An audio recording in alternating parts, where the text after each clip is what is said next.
LiPuma.com.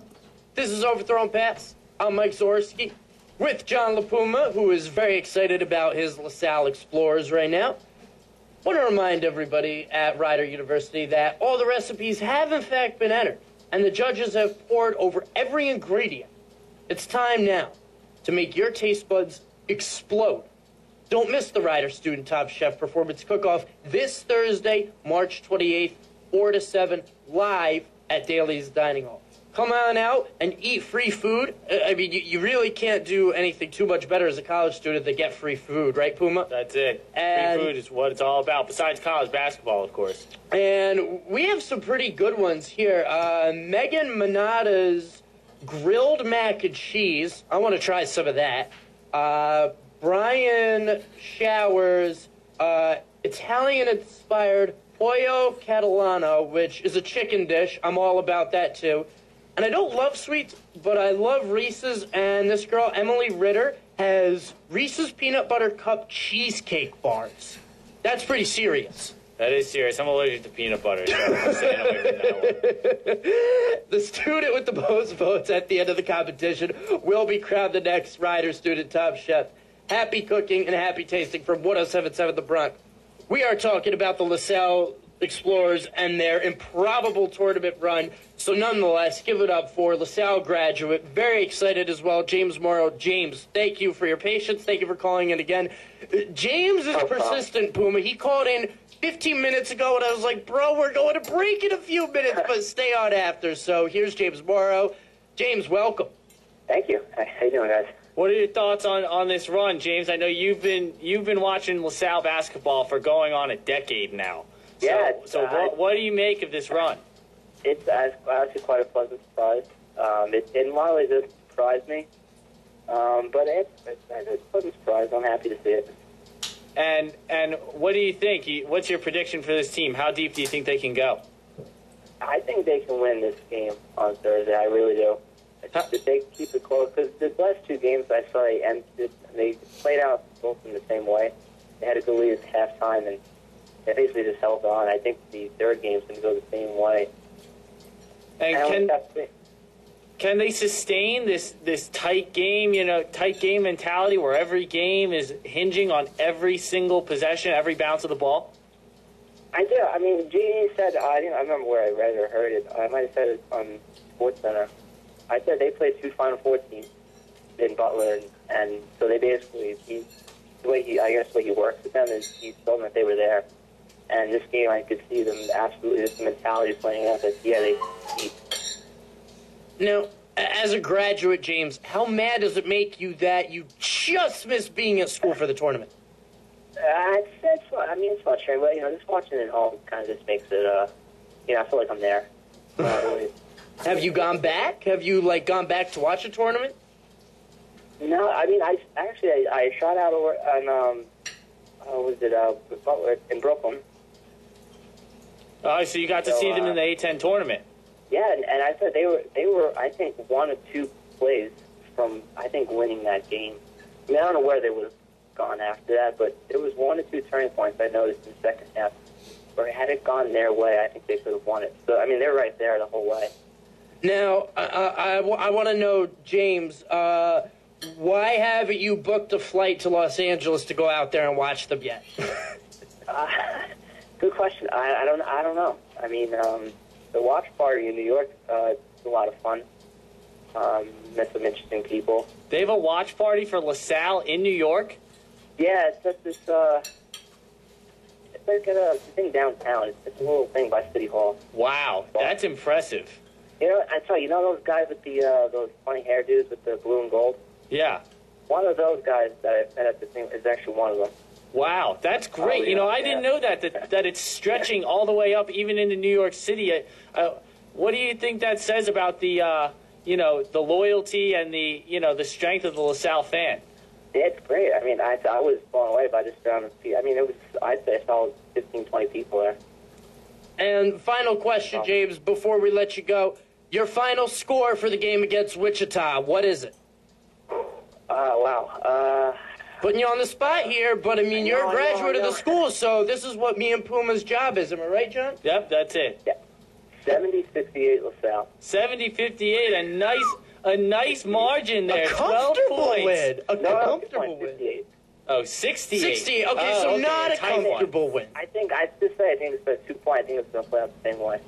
Well, we'll see what happens. It should be a great game. James, thank you so much for coming on. We'd love having you. Call again anytime. Go Explorers, James. Yep, absolutely. Thanks, guys. And that was James Morrow. Very excited about If that plays out, the last 3 games will be decided by a total of 6 points. Wow.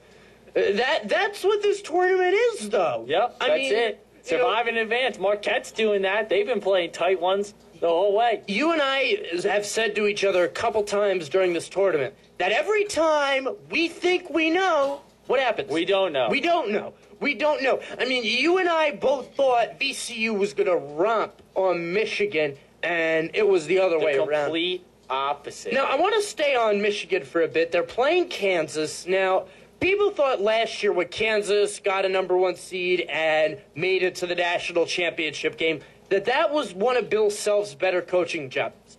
But when you look at this Kansas team this year versus last year, I don't think this Kansas team is as good, Puma.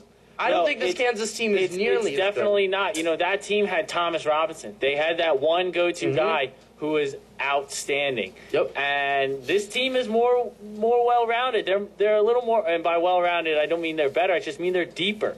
You know, they have more guys doing things, you know. I like what Withy does for them in the low post game. Johnson. I mean, we have Ben McLemore, who's been supposed to be the star of this team all year long, supposed to be a top 5 pick, and he had 2 points. He was benched. That goes to show you the strength of Bill Self to say, all right, I'm not going to let this guy's stature get in the way. He's not playing well. I'm going to sit him. Because there are guys in the later portions of those games for Kansas that were playing well. Guys were hitting shots. And Withy, you're right. Withy adds a dimension to this team. And, you know, his skills probably won't translate to the NBA. But in college, he's great. He's absolutely great. A Christian Laettner type player. And when you look at the matchup with Michigan, listen, Michigan is clearly the more talented team. And they're a team that when they're hot, they can shoot the lights out of the building. They really can. And I think that if Michigan is on their game shooting-wise, it's really going to help them. But to me, Michigan is still too built on jump shooting. And Burke has been really good. Hardaway Jr. has been good. But, you know, look, they've gotten contributions from Robinson and McGarry. That's what has made them very tough so far in this tournament. And that's why this matchup versus Kansas is an impossible game to pick. I don't know how you could justify either team fully without making an argument for the other one right after, Puma. Yeah, absolutely. And the length, this quickness and length on the perimeter for Michigan, or I'm sorry, for Kansas, is what really makes me want to side with Kansas. Because we saw what teams have done to Michigan this year, specifically Michigan State, when they pressure on the perimeter and they make those guys make quick decisions and they get in their grill. And but that's what VCU's supposed to do, and they romped on VCU. Yeah, well, you know what? They, VCU wasn't flawless for sure. I mean, they didn't look like the team that made it to the Final Four that I saw. I mean, I thought Michigan could have won that game, maybe win it by 5 or 10. But to beat VCU by 25 points, to absolutely romp them, they controlled this game start to finish. There was no question from the opening shot that Michigan was going to win this game. I mean, you're right. And, you know, like I said, I think Withy's going to be the difference in this game. That and the length on the perimeter, because Withy has, you know, he's not overpowering, and the big men for Michigan they have a little bit of size, not a whole lot of skill, and that's the difference. Withy has a little bit of size, but he has some knowledge. He knows how to move. Very high basketball IQ. He knows how to roll. He knows how to set screens. When he gets that ball, he knows which way to go to get away from the double teams, get to the rim, and get good shots at the basket. One thing I've noticed about Withy too, Puma, is that he can drive to the hoop and hit layups from both sides, his left and his right side. And when you have a big man who can consistently and comfortably get to the hoop with both hands, ambidextrously, that's a huge factor for this team. that's why I'm with you. I think Kansas will win this game because of Withy, because they're a little bigger, and because they're going to get good pressure on the ball. I mean, look, if all of those guys for Michigan, if Robinson III and Burke and Hardaway and McGarry and all those guys, and Stauskas, if they all go off, then yeah, they will win this game. Or even if maybe 4 of them go off. But I just don't see, Elijah Johnson and Relaford and all those guys letting each and every one of them go off. A couple of them are going to have an off game. They all, 4 of the 5 starters scored in double figures. But we all know Glenn Robinson III has had some disappearing acts. Mm-hmm. So is Hardaway. McGarry's pretty new on the scene. Mm-hmm. Stauskas is a little guy. So there's plenty of spots here. I think you're going to see Trey Burke show up, and I think you're going to see Hardaway play okay. But I think they're not going to get what they got out of their supporting cast against VCU, and that's going to be the difference. It's going to be due to the big man in the middle and the pressure on the outside. And McGarry was really good in that game for Michigan, having 21 points and 14 boards, and Michigan's really going to need another performance like that out of him. Now, we already talked about Florida, Gulf Coast, Florida, so we have the South region covered. I will say this. My girlfriend, Erica Stengel, not listening, but following the Twitter page. Okay. She's got Michigan. She has Michigan? Michigan. Wow. Wow. Okay. All right. Well, you know what? You can make a good argument for either one. Absolutely. And I don't think you or I will be surprised if either team wins. I think we'll be surprised if Kansas not only loses but plays really bad. Yes. I don't think Kansas is going to lose because they played a bad game. I think if Kansas loses, it would be because Michigan is having a great day and they're hot right now. Yeah, Kansas has been shooting as well as they have all season. They only shot like 43% from the field. They weren't a good shooting team at all in the regular season. No, I know, but the first half, they were awful. Mm-hmm. And then the rest of that game, they really picked it up. And they had to against the North Carolina squad that was coming in firing, but they were able to get it done. Says a lot about the character of this Kansas team. Should be a really good one. Now, moving to the East region, you have 2 titanic matchups.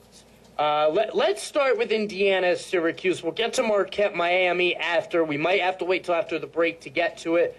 When you look at this Indiana-Syracuse game, a lot of people still believe that of the 4 teams left in the East region, you've got Indiana, Miami, Marquette, and Syracuse. Syracuse might be the most talented team in the region, but they don't play together. And they have the type of defense that can allow guys like Zeller and Oladipo to really go off for Indiana. And I have to like Indiana in this game. I don't think Syracuse is going to get enough offensively to beat Indiana. This is a game that when I saw, again, I picked my bracket, and then I picked Syracuse to go to the final. Right. And I looked at it again, and I said, who are they playing? And they said, Indiana. I said, oh, God. It's trouble. But I'm sticking with Syracuse because Syracuse has some guys that can really get it done. And you have to believe, if you're going to pick Syracuse, you just have to believe that they're going to show. They have a big man in Bave Kita who's a pretty, he's a big load down there. He's 6'10", 215 pounds. He's got some long arms, which is the real key. Mm-hmm. And he can create some problems down there for Zeller. That's going to be the key, is taking him out of the game. And the zone can do that. And they're gonna have to keep that going. The key for Syracuse as well, defensively, is just going to be stops. Their offense is going to build off of the stops that they get, not letting Oladipo get out and go and run, and not letting Zeller leak out. That's not an offense. But if Zeller starts running down the court and getting outlet passes thrown to him, that's a problem. You don't want Zeller coming right at you in the open floor in transition. No, he's too big, he's too long. That's a matchup nightmare for Syracuse. But Syracuse, for them offensively, they're going to have to get out running. See, this is where I think the difference is. Indiana, if this game turns into a slow half-court game, I think Indiana has a distinct advantage. But I think in a running matchup, if Syracuse can run the floor and take away Indiana's ability to run the floor, I think Syracuse could really wear out Indiana. They're a good transition team, and those baskets can allow them to get back, set in their 2-3. I wouldn't be surprised if Boeheim throws in a little wrinkle with a full court or a half court press. There's so many ways Syracuse can go about this game, but Indiana is still the more versatile team.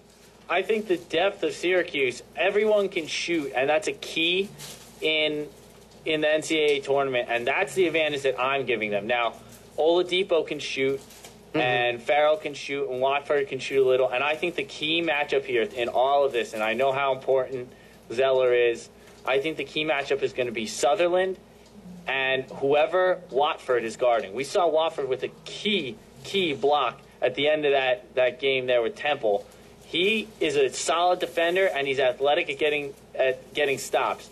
If he can just take one of those guys out of the game, whether it be C.J. Fair, Sutherland, Carter Williams, that's going to be a big key. And on the other end, in the games that the big games that Syracuse has won, that overtime game against Georgetown, Sutherland had 4 threes, 14 points. So that's a big guy for them. He's just that extra guy because we know Fair's going to hit shots. We know Carter Williams is going to get to the basket. And you have to have Sutherland as that extra guy who's got a little size on him to hit some threes.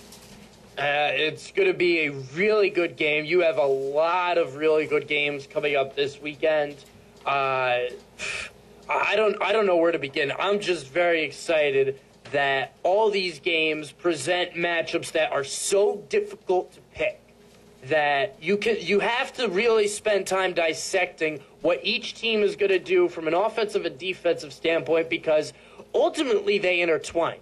Because now in this age of basketball, you have to be able to have some sort of transition game. And both these teams do. I don't think there's any question. They do. But I know you like Syracuse. I like Indiana. But regardless of the fact that we don't agree on the team that's going to win this game, can we agree that we'll both be very surprised if this game is decided by anything more than like 5 points? No, this is going to be a tight one. Absolutely. These two teams have a ton of fight. They're storied programs. They're teams that haven't won it in a while. But Syracuse clearly a lot more recent than Indiana. But I mean, Syracuse won it with Melo back in 2003. That's too long for Syracuse. That's too long for Jim Boeheim. He wants to win, and he wants to win now. His days are numbered there. There's rumors of sanctions. There's rumors of him retiring. He wants to get it done this year. And Indiana, having been, hit hard by the Eric Gordon era sanctions. I mean, the fact that they're back here really is a testament to Tom Crean. These are two coaches. He's done such a good job. They have so much history against each other from the Big East back when Crean was with Marquette. So you know that the players obviously take it personal and they want it all. But the coaches, they know each other inside and out. Boeheim is a fiery guy, and I don't love Boeheim. I don't love his attitude sometimes, but he's got some fire and he wants to go out and get this win. He really does. It's going to be a great game. When we come back, we're going to break down Miami versus Marquette and Michigan State versus Duke. Do you hear those two teams? Michigan State versus Duke? Possibly the two best coaches in the game today facing off. Wow. That's just epic. Michigan State is playing Duke this weekend. I cannot wait. Friday night, it's going to be a fantastic game. Don't go away. We're going to a break. We're coming right back. Please, ladies and gentlemen, for your own good, stay tuned. The Energy and Sustainability Steering Committee presents Your Green